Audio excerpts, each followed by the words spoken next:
Hello and welcome to Pocket Gaming.biz's YouTube channel. I'm Jon Jordan and we're looking at Star Wars Galaxy of Heroes today. And the big news for that game, which has been out since December, is it's added guilds. So guilds are a very important part of a free-to-play game's long-term retention. So what are guilds? Guilds are just groups of players coming together to form larger kind of groups where they can do more things, collect more resources, typically have more things you can only do if you're in a guild. So this is the guild that I started. As we will come to, it's not been very successful. But what can you do in a guild store? In a guild, so there's a guild store, so you can buy things. This is similar to the rest of the game. Obviously, these are different items that you can't get anywhere else. So these are materials, and these are shards. So you collect shards to unlock characters. So I need another 70 shards of Rey to collect her. You can see I haven't actually got any currencies. I can't even do these at the moment. This is the problem with my guild. Other big thing for guilds is raids. So you have raids where all the guild goes in together and does things and then earns much bigger rewards. So you can see again rewards, so currency and items. Also you can see here if you enter this different tiers. So there's 7 different tiers of this one raid, where it just gets harder and harder and harder to do it. So embarrassingly, I can't even enter. My guild is so weak. It needs 30,000 credits to launch. I've only got 1,700. So why is that the case? So this is my guild. My guild consists of me and 2 others. One of whom is Rick I work with, who I forced to join, and then some random person who who hasn't done anything. So obviously the problem with guilds, you can have up to 50 people in the guild. I created a guild and haven't really got very far in doing anything with it. So you have allies in the game. So these are just players whose character I've borrowed, normally by fighting them, and then if they beat me, I can borrow one of their key characters for the rest of the game. So I don't know these people at all. I can just spam them, but you know it's a bit meaningless. So no pending invites. So the one where you can if you connect your game to Facebook, you can kind of manage things in a certain way. That way, the other way you can do it is. It's a bit clunky, but you have ally codes. So this is how the ally system works in the game. You can only have 35. This is my ally code. If I had someone's ally code, I could enter them there, add them as an ally, and then kind of send them a notification from my guild. So it's a bit clunky to do it really. So that's why I haven't got very far. So basically, what I'm going to have to do is.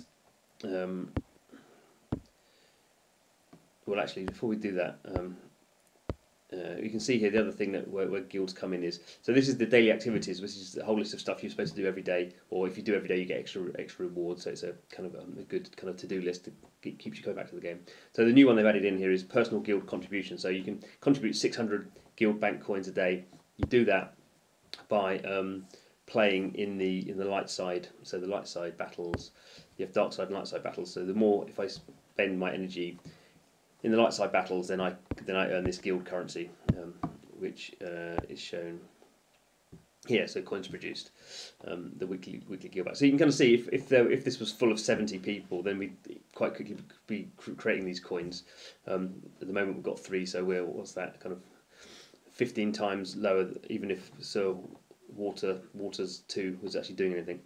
So that's not really worked. The guild hasn't worked for me, so what we're going to do, a bit radical, we'll disband the guild. Because it's just, I'm never going to fill 50, so let's do that. Disband the guild, so that's a bit of a waste of money that I spent 300,000 credits on creating that guild. Now, you see my guild doesn't exist, so what can I do? Let's go and have a look. So what's the game will recommend? So I can see here there's the Leeds guild, so Leeds is a place in the UK, there's Bravehearts, I don't know if this is doing it by location. There's no message set here, only active players, and they've only got 35, so I can reset this.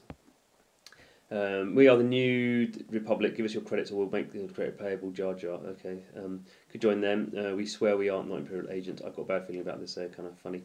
None of these have got any raid points at the moment, so it suggests how active they are, we don't know. So United Kingdom, UK based guild, so maybe I'll try and join them.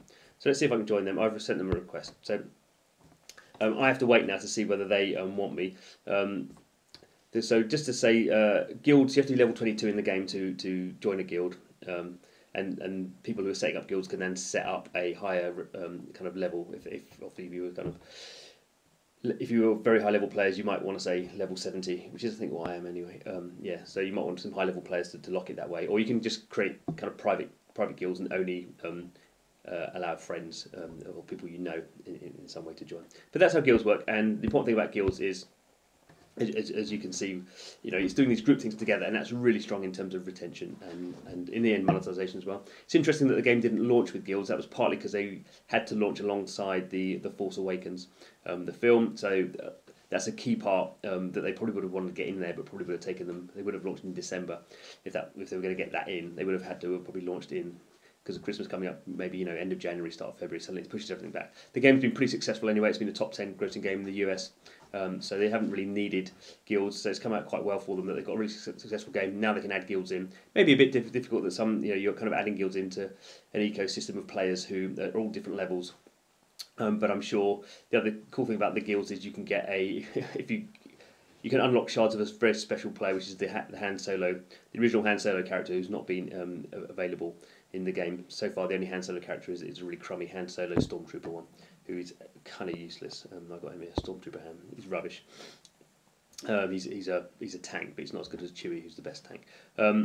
So that's raids and guilds and that kind of stuff. Hopefully, if I get to join a guild, I'll do another video showing you how a healthy guild actually works in terms of raids. But for the time being, thanks for watching. Don't forget to subscribe. So we do a lot of analysis of free-to-play mobile games.